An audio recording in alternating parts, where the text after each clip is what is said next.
Olá! Ao longo dos últimos meses, muita gente especulou se a vacina contra a Covid estaria pronta ainda esse ano. Com o avançar dos estudos, das pesquisas e dedicação de toda a comunidade médica e científica, esse momento está cada dia mais próximo. Para nos esclarecer um pouco melhor sobre as vacinas que estarão disponíveis para a população, o Alesp Conecta de hoje recebe o pesquisador, farmacêutico e doutor em biotecnologia, Gustavo Alves. Doutor Gustavo, seja bem-vindo à Rede Alesp. Olá, muito obrigado pelo convite e espero poder elucidar ou esclarecer algumas dúvidas, algumas questões relacionadas a esse tema, vacinação e Covid-19. Doutor, para começar, fala um pouco para a gente sobre quais os tipos de vacina estão em testes no Brasil e no mundo. Bom, nós podemos dizer que as vacinas que estão sendo testadas, elas estão utilizando uma tecnologia muito diferente das tecnologias que tradicionalmente eram usadas ou vinham sendo usadas há alguns anos, algumas décadas atrás. São vacinas que usam desde fragmentos de proteína do SARS-CoV-2, que é o vírus que a gente chama de Covid-19, para que esse fragmento produza uma resposta imune por parte do nosso organismo, usam vetores virais, usam aquilo que a gente chama de cavalo de Troia, que é você pegar um vírus enfraquecido e colocar dentro dele uma proteína, algum material do SARS-CoV-2 para a gente produzir resposta imune, e também um tipo de vacina bem interessante que vem sendo usado, que são as vacinas a partir de material genético, principalmente de fragmentos de RNA. É bom a gente falar, esclarecer isso para a população, né, doutor? Porque a gente sabe que outras vacinas também têm esses compostos aí que tem o vírus morto. Então, quer dizer, às vezes a pessoa pensa, olha, de repente eu vou me contaminar com a vacina, e na verdade não é isso. Já é feito de uma maneira segura esse método que a Covid vai usar agora, que a vacina da Covid vai usar agora, né? Exatamente, porque é um vírus que ele está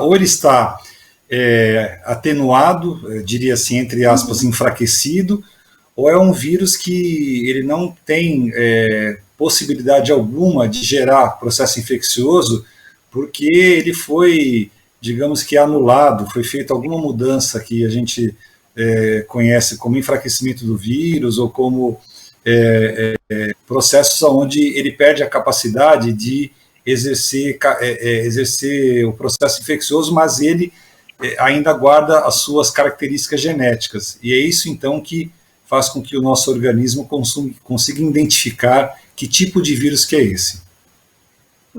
Perfeito. Doutor, muitas vacinas que a gente já conhece possuem algumas restrições.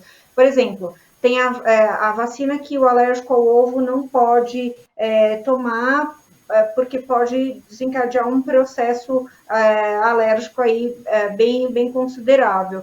É possível saber se as vacinas contra a Covid vão ter esse tipo de restrição também para a população? A princípio, Melissa, elas não vão utilizar esse tipo de tecnologia ou esse tipo de possibilidade, esse tipo de processo que é o ovo como um elemento para você fazer com que haja o crescimento e daí produzir a vacina. Então, nesse caso específico, é diferente de outros tipos de vacina que a gente conhece. O que a gente pode dizer é que, com uma pequena margem ou com uma pequena possibilidade de acontecer, há sempre essa possibilidade de hipersensibilidade, às vezes algum componente da vacina que pode trazer algum tipo de reação de hipersensibilidade, algum tipo de reação anafilática, mas que a possibilidade, eu repito, ela é muito pequena diante da população enorme que vai utilizar, que a gente imagina que vai utilizar essas vacinas. Doutor, nas vacinas em estágio mais avançado foi utilizado o vírus vivo ativo, como a gente falou agora no começo do programa. Eu queria saber do senhor se essas pessoas essa vacina com o vírus vivo, ela pode ser que ela traga alguma reação da Covid para as pessoas, ela pode, de alguma maneira, desencadear a Covid para as pessoas. Eu bato de volta nessa tecla, doutor, porque a gente vê muita propagação de fake news e as pessoas estão inseguras e falando coisas que a gente sabe que são absurdas, mas sabe por quê? O senhor, porque estuda, a gente porque conversa com muitos estudiosos, mas muita gente está se enganando porque quer, né? Então, é por isso que eu estou batendo mais nessa tecla. Me diga, por favor. As reações advindas da vacina, elas são, de certa forma, normais. Alguns sinais que normalmente vão acompanhar essas reações incluem febre, um processo febril não duradouro, mas bastante pontual, calafrios, podem envolver alguma indisposição, enjoo, náusea, isso pode acontecer. Aliás, é normal que aconteça, porque, embora o vírus esteja atenuado, enfraquecido, há um fragmento de vírus, então é um elemento estranho. Isso no processo imunológico é como você ter os primeiros sintomas da gripe. Você está lá no metrô, você está caminhando, você está na sua casa, você tem aquela sensação de que de repente não está tão bem, aquela moleza no corpo, e ali é o sistema imune que vai começar a dar conta disso. Então é normal que isso aconteça. Daí você dizer que a vacina vai contaminar, não é possível que isso aconteça, a menos que a pessoa tenha se contaminado, coincidentemente, tenha entrado em contato com o SARS-CoV-2 em uma outra oportunidade. Mas a ideia da vacina as vacinas, aproveitando a oportunidade aqui, as vacinas a gente chama é como se elas treinassem o nosso sistema imune a reagir. É um treinador. A vacina ela vai lá e ela ativa o nosso sistema imune para lutar especificamente contra esse agente, que no caso é o SARS-CoV-2. Eu acho que até se a gente puder explicar de uma maneira mais didática, é como a gente não tem, o nosso organismo não teve nenhum contato com o vírus. Então, quer dizer, ele vai fazer com que a doença evolua, sem ter nenhuma vacina. Quando a gente tem essa vacina, ou esse vírus injetado pela vacina, o nosso organismo, de uma maneira muito inteligente, vai criando uma defesa natural, e aí você se torna imune ao vírus, né? Então, eu acho que, me corrija se eu estiver errada, doutor, por favor, porque eu acho que é importante que a gente, de novo, enfatize que a vacina não vai trazer nenhum dano à saúde, correto? Exatamente, de forma alguma. A vacina, pelo contrário, a vacina é a solução que nós temos. Muitas pessoas perguntam, não deveria se produzir um antiviral? Será que não era melhor produzir um antiviral do que produzir vacina? Só que no momento de pandemia, no momento em que a gente lida com uma doença que tem um índice de letalidade, embora baixo, mas transmissibilidade tão alta, não haveria tempo.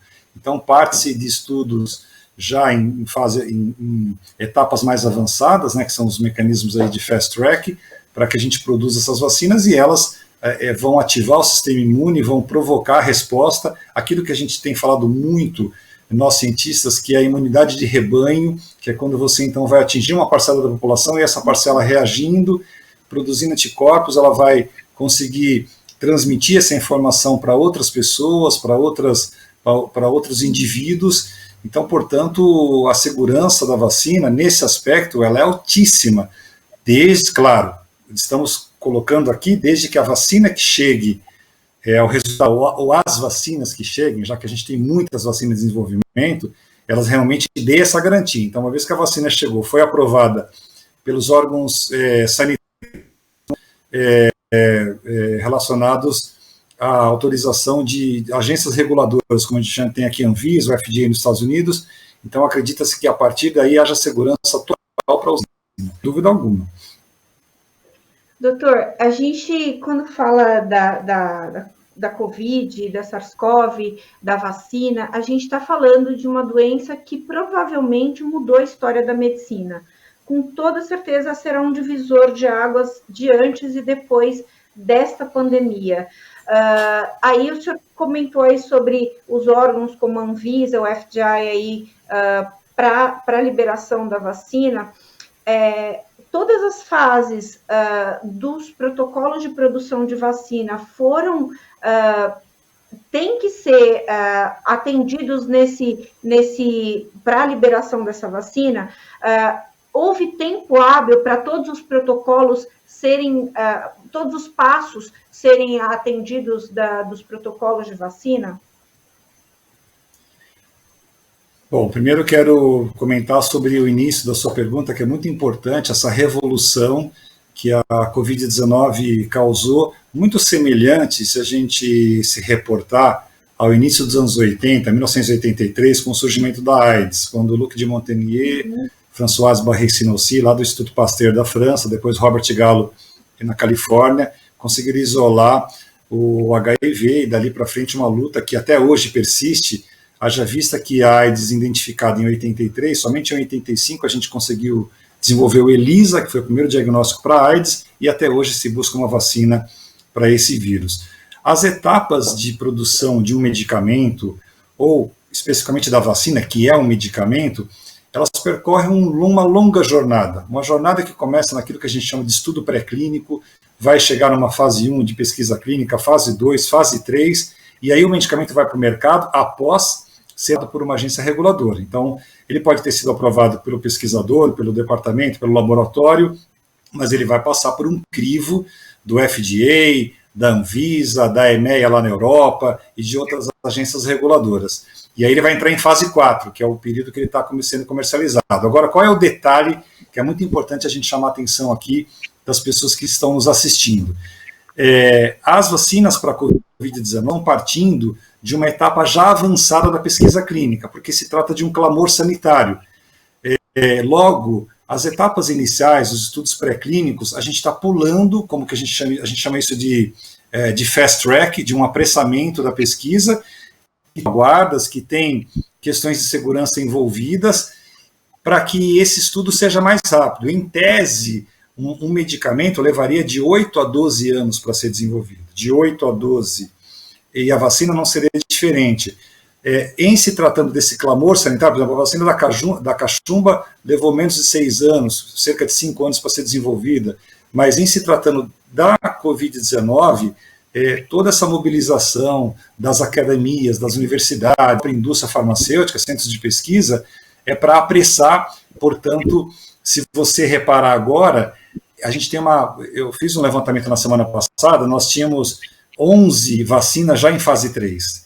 Então, temos muitas vacinas em fase 3. Todo mundo chegou na fase 3, que é a fase onde você vai ter o maior número de voluntários, vai fazer estudos duplos cegos, comparativos, mas essa fase é a fase decisiva. Essa é a fase onde realmente a eficácia e essa segurança terá que ser comprovada para que aí vá ser submetida à agência reguladora e o produto chegue para comercialização. Doutor, explica, por favor, um pouquinho sobre essa questão do estudo duplo cego. Me parece que tem o triplo cego também. Explica só um pouquinho, por favor, porque muita gente não entende, porque, por exemplo, as pessoas têm que tomar placebo para que a eficácia de um medicamento ou de uma vacina seja comprovada. O estudo duplo cego, esse double blind, randomized, é um estudo onde você vai dividir os voluntários da pesquisa, que são aquelas pessoas que aceitaram participar da pesquisa, assinaram um termo de consentimento livre e esclarecido, um termo onde ela aceita, entre aspas, correr algum tipo de risco e se submeter ao estudo. A gente fala em grupos de voluntários de 30, 50 mil pessoas para cada uma dessas vacinas. Só que, para que não haja nenhuma interferência de questões psicológicas, psicossomáticas, ou de que a pessoa possa, eventualmente, se utilizar de algum artifício, algum medicamento, alguma coisa que possa favorecer o efeito, ou vice-versa, né, trazer algum dano, os voluntários, eles são cadastrados, codificados. Essa codificação, esse cadastramento, ele não é informado nem ao pesquisador, tampouco ao voluntário. E lá na frente, se tiver os resultados de todos, então imagina que eu tenho lá 15 mil pessoas, cada uma tem um código, e aí eu vou apurando, vou fazendo acompanhamento dessas pessoas, mês a mês, elas têm lá um telefone que elas entram em contato, um e-mail, enfim, para qualquer coisa que possa acontecer, e no final, então, eu vou separar as pessoas que tomaram placebo e as pessoas que efetivamente tomaram a vacina, para verificar se as pessoas que tomaram a vacina realmente tiveram uma resposta diante do agente agressor, entre aspas, que está inativado, que é esse produto através da vacina. E as pessoas que tomaram placebo, elas não tomaram vacina. Então, a reação que elas produziram é muito diferente daqueles que receberam placebo. Agora, vamos imaginar que isso já aconteceu na semana passada, infelizmente, com o óbito de um voluntário, e eu digo que isso pode mesmo, até porque o número de voluntários é muito grande, não são 100 pessoas, não são 500, são, como eu disse, 10, 15, 30 mil pessoas. Vamos imaginar que aconteça um óbito ou que aconteça uma reação adversa muito grave. Então, imagina, sei lá, que algum voluntário adquira algum tipo de anemia, uma anemia plástica, ou aplasia de medula, alguma coisa, uma febre intermitente, alguma coisa desse tipo.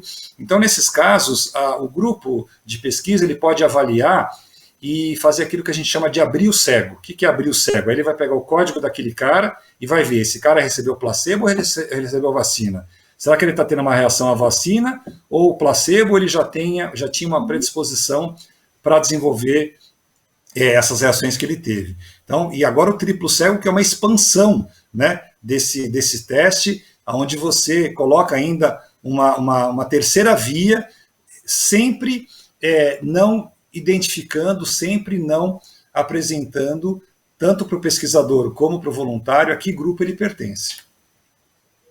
É interessante isso que o senhor falou agora para a gente, doutor, porque a gente lembra que há cerca de um mês, 40 dias, teve a vacina de Oxford, foi paralisada, abriram os testes dela e verificaram que aquilo, de fato, era uma reação adversa à vacina, mas não era uma reação adversa grave que pudesse causar a morte de alguém. Nesse caso do paciente da semana passada, também foi aberto, e aí verificaram que era placebo que ele tomava. Então, quer dizer, dá para a gente identificar aí a segurança nos dois casos. O processo tem sido muito transparente, né? O poder público, os órgãos aí da medicina têm feito esse passo a passo de uma maneira muito transparente para todo mundo. Tem, e a vacina de Oxford... Desculpa. Pode falar, doutor. Não, eu ia dizer que a vacina de Oxford, ela é o cavalo de Troia, né? A vacina de Oxford é aquela que traz esse adenovírus lá do chimpanzé, que é um vírus de gripe, inativado, mas aí dentro dele você coloca o material do SARS-CoV-2 para enganar, né, para ele poder entrar, mas aconteceu e vai acontecer com outras vacinas, você não tenha dúvida disso. Agora, claro que a gente não deseja que aconteçam óbitos, que a gente espera que aconteçam outras reações, até porque essas reações, Melissa, elas são muito importantes porque elas serão aquelas precauções que serão colocadas naquilo que a gente conhece como bula, nas advertências. A gente precisa ter realmente essas informações até para dar mais segurança. Quem pode tomar mais com restrição, que restrição é essa. Então é muito importante que essas notificações sejam feitas e a gente espera, claro, que não hajam mais óbitos, mas faz parte da questão do processo da pesquisa o óbito, infelizmente. Sim, até aprofundando um pouquinho mais sobre essa questão das reações adversas, o senhor falou sobre a febre, que pode ocorrer, é frequente ocorrer. Quais são as outras reações que podem ocorrer relacionadas às vacinas aí de um modo geral? Bom, de um modo geral, desde febre e calafrios, né, como uma resposta que é produzida a partir do uso da vacina, petequias na pele, como uma reação de resposta mesmo, isso também pode acontecer, aquele mal-estar, talvez alguma alteração gástrica, digamos que essas são as reações adversas mais comuns. Alguma coisa que vá além disso, vamos imaginar alguma perturbação da consciência, alguma alteração do equilíbrio, do eixo, algo de cunho cognitivo, uma reinfecção ou uma infecção por um outro agente, alguma coisa desse tipo, aí, claro, algum problema hematológico. A nossa grande preocupação, aliás, com vacinas, são sempre as questões hematológicas, Isso deverá ser investigado, mas classicamente as reações, elas envolvem as reações de febre, que é a resposta imune sua que está trabalhando naquele momento, calafrios, que faz parte ali daquele processo febril, dores no corpo, eventualmente essas petecas, aí, essas manchas que podem aparecer na pele, distúrbios gastrointestinais, mas isso tudo isoladamente, algum desses em conjunto, no máximo. Além disso, aí merece uma investigação, mas normalmente é isso.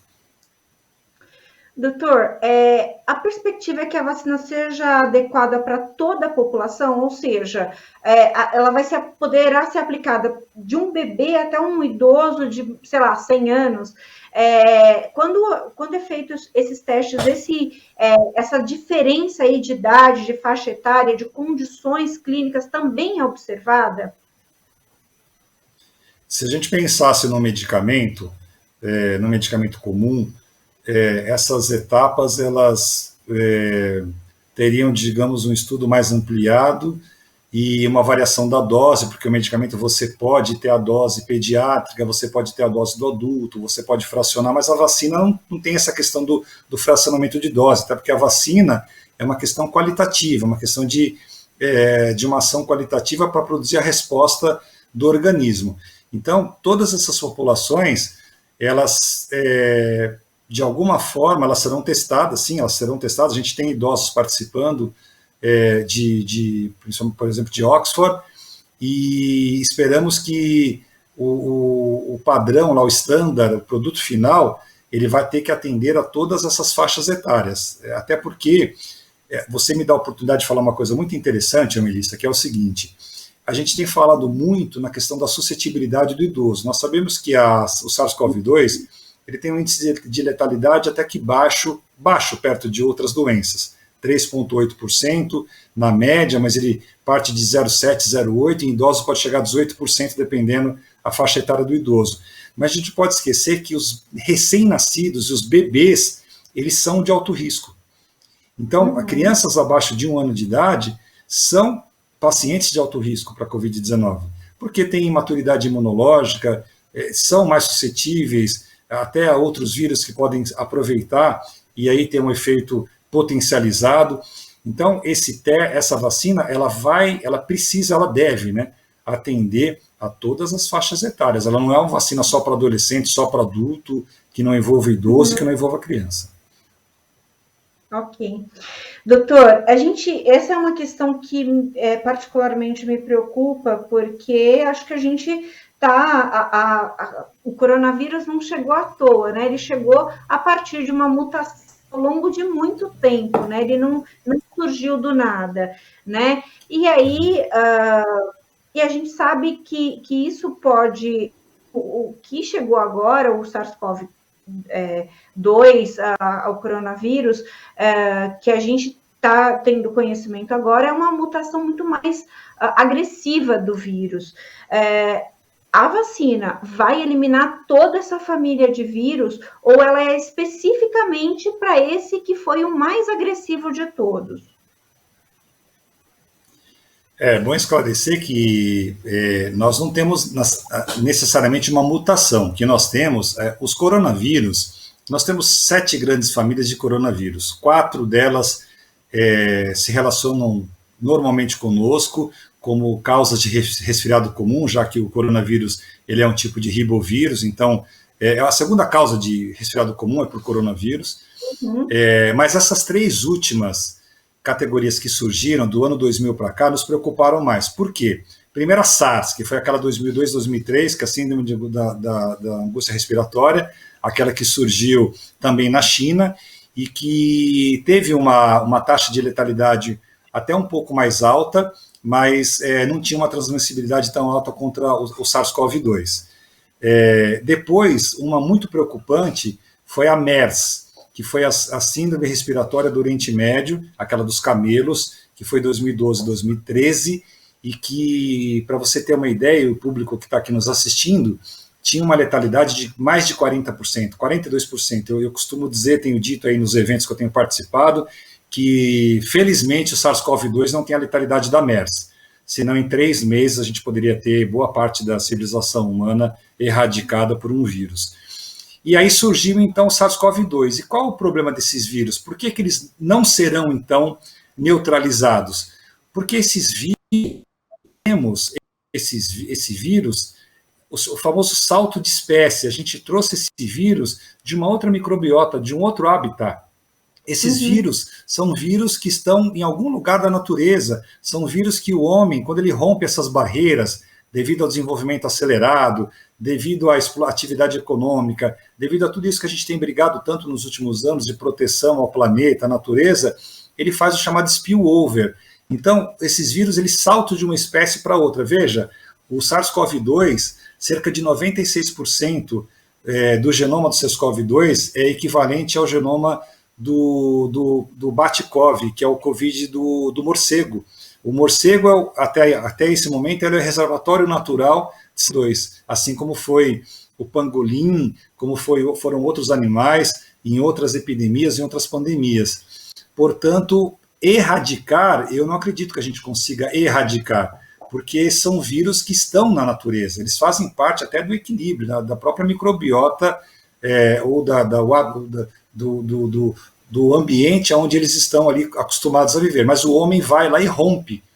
Na China, só para terminar aqui a questão, os wet markets, que são aqueles mercados molhados, onde foi inclusive identificado o primeiro caso, lá no mercado da cidade de Wuhan, no dia 31/12/19, é quando as pessoas levam animais domésticos para o mercado, deixam o animal preso e vão lá comprar animais silvestres. Esses animais silvestres, eles defecam, eles urinam, eles soltam secreção que se mistura com o animal silvestre, com o animal, que o indivíduo doméstico, ou com a própria comida da pessoa, e aí a gente tem a contaminação. Então, o problema não é questão de mutação, é que nós rompemos barreiras e a gente está trazendo esses vírus para contato com a gente.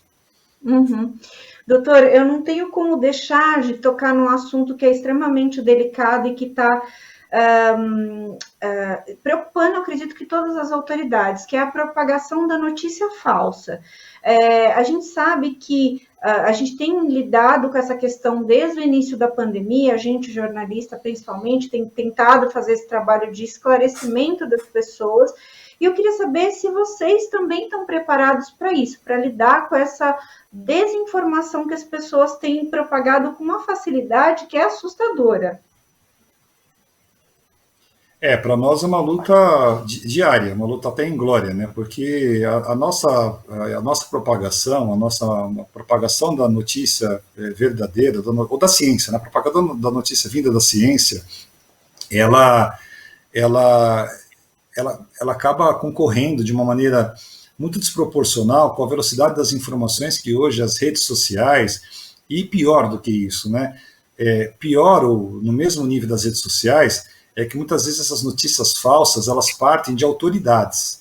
Então a gente tem mais uma luta ainda nessa questão, que são as autoridades que resolvem, por interesses políticos ou por conta própria, investir numa ideia, investir na solução de que um certo medicamento, veja, a gente ficou meses tendo que provar que a cloroquina não tinha nenhum tipo de efeito contra o SARS-CoV-2, né? Até hoje ainda algumas pessoas insistem na cloroquina, na ivermectina, na nitazoxamida, nesses medicamentos. Então, o problema da notícia falsa, sempre existiu notícia falsa, né? Desde que o mundo é mundo, se a gente olhar isso desde a antiguidade até hoje, só que hoje essa notícia falsa ela é propagada de maneira instantânea, e para milhões, bilhões de pessoas ao mesmo tempo. Contra a notícia falsa, contra o fake news, claro, o bom senso, mas a gente sabe que só o bom senso não vai adiantar. Então, eu acredito que somente punições às pessoas que propagam, mesmo que o indivíduo diga ingenuamente, veio aqui no meu celular, eu passei para frente. Então, as pessoas têm que ter cuidado com aquilo que elas passam, aquilo que elas falam. E, novamente, me preocupa muito, Melissa, quando isso parte de autoridades de todos os níveis, autoridades sanitárias, políticas, até mesmo da imprensa, enfim. Temos que tomar cuidado com isso e rebater as fake news, que elas estão piorando ainda mais a questão da Covid-19. Mas a Covid-19 já é um problema. As fake news estão, digamos que, aumentando, exacerbando esse risco do SARS-CoV-2 e da Covid-19. Doutora, a gente está caminhando para o encerramento da nossa conversa, infelizmente, porque tenho muitas dúvidas ainda. E eu queria encerrar com duas questões que eu acho que são importantes para a gente aí eu não, que se a comunidade médica já tem apostas de qual dessas 11 vacinas que estão aí mais avançadas, qual que chega primeiro aí para a população. E se o senhor acredita, pessoalmente, que a vacina vai acabar com a pandemia? Bom, a primeira pergunta, ela é muito complexa para responder qual a vacina que vai chegar primeiro, que vai ser aprovada primeiro. Até porque você pode ter, por exemplo, a vacina do Instituto Butantan junto com a Sinovac Biotech lá chinesa sendo aprovada, e você pode ter daqui a alguns meses a vacina de Oxford, depois a vacina da Moderna, depois a da Johnson, depois a da Pfizer, depois a Gamaleya Institute lá, que é a Sputnik V da Rússia, pode ter todas aprovadas, né? Cada uma com as suas características. Daí a dizer qual vai ser a mais efetiva, eu, particularmente, eu apostaria muito numa vacina aos moldes dessa vacina que a gente está testando agora, que é a vacina, que é uma vacina simples e que tem trazido resultado muito positivo, que é essa vacina do Butantan, uma tecnologia brasileira junto com a China. Essa vacina, ela é simples, mas ao mesmo tempo ela está conseguindo dar uma boa resposta pelo que a gente tem acompanhado. Mas aposto também na vacina genética, na vacina do laboratório Moderna, que é um laboratório americano, que é uma vacina também, uma tecnologia incrivelmente eficaz contra a propagação desse vírus, que é um vírus de RNA mensageiro, um vírus difícil, a gente não teve tempo de falar isso aqui, mas esse é um vírus difícil. Tecnicamente, o que eu posso dizer aqui é um vírus de RNA mensageiro, não é um vírus tão simples assim. A segunda questão, então, a primeira questão, você perguntou sobre o laboratório, né? Qual vai ser o primeiro? A pandemia, você vai acabar a pandemia. O objetivo é esse, é transformar a pandemia numa endemia. Veja, sabe aquele grau de pandemia, né? 6, 5, 4, que é o nível 6, alerta mundial, numa epidemia, depois uma endemia. O que é uma endemia? Quando você tem a manifestação dessa doença em locais específicos, em algumas populações, exterminar, eu realmente acho muito difícil. Até hoje a gente não exterminou totalmente a gripe suína, o ebola, que surgiu em 76, até hoje a gente convive com ele. Então eu acredito que o objetivo maior é tornar isso uma endemia de fácil controle. Vamos sofrer um pouco, porque não é um produto barato. Aqueles que conseguirem comprar primeiro, e veja a corrida que já existe hoje dos grandes países ricos fazendo reservas, né? Eu quero 100 milhões dessa, 200 milhões daquela. Os americanos compraram 400 milhões de doses dessa do Moderna para fazer 2 doses, ou seja, 200 milhões de pessoas vão receber. O Trump deu lá 1,2 bilhões de dólares de sinal. Agora nós temos aqui o Butantan com o laboratório chinês já também fazendo uma espécie de uma encomenda, já reservando um primeiro lote de doses. Então nós vamos passar por essa fase da vacinação, que é uma outra discussão, talvez para um outro momento, quanto tempo vai levar para as pessoas serem vacinadas, quem vai ser vacinado primeiro, até atingir todo mundo. Mas eu acredito então que eliminar a pandemia, sim, é possível, mas torná-la de mais fácil controle, quem sabe uma endemia, algo que não vai incomodar tanto. Doutor, muito obrigada pelos seus esclarecimentos importantíssimos para a vida de todo mundo. Muito obrigada pela sua disponibilidade. Com certeza a gente vai voltar a conversar sobre esse assunto, porque é extremamente importante, de fato, como eu acabei de falar, extremamente importante e relevante para a vida de todo mundo, para que a gente passe por esse problema e consiga seguir a nossa vida, seja com o novo normal ou com o que era antes, de maneira saudável. Muito obrigada, doutor. Eu agradeço a oportunidade, parabenizo aí vocês da TV Alesp por trazer uma pauta tão importante, uma demanda tão necessária hoje para as pessoas e por multiplicar o conhecimento científico, que é o que a gente, de alguma forma, acabou de fazer aqui. Muito obrigado. Obrigada aí, doutor. Esse foi mais um Alesp Conecta. A gente falou sobre a vacina, as vacinas que estão aí encaminhadas para curar ou para minorar o coronavírus. aí entre nós. Eu falei com o Dr. Gustavo Alves, que é pesquisador farmacêutico, mestrado e doutorado em biotecnologia. Você fica agora com a programação da Rede Alesp, você pode rever esse programa e outros programas da Rede Alesp nas nossas redes sociais. Muito obrigada e até mais.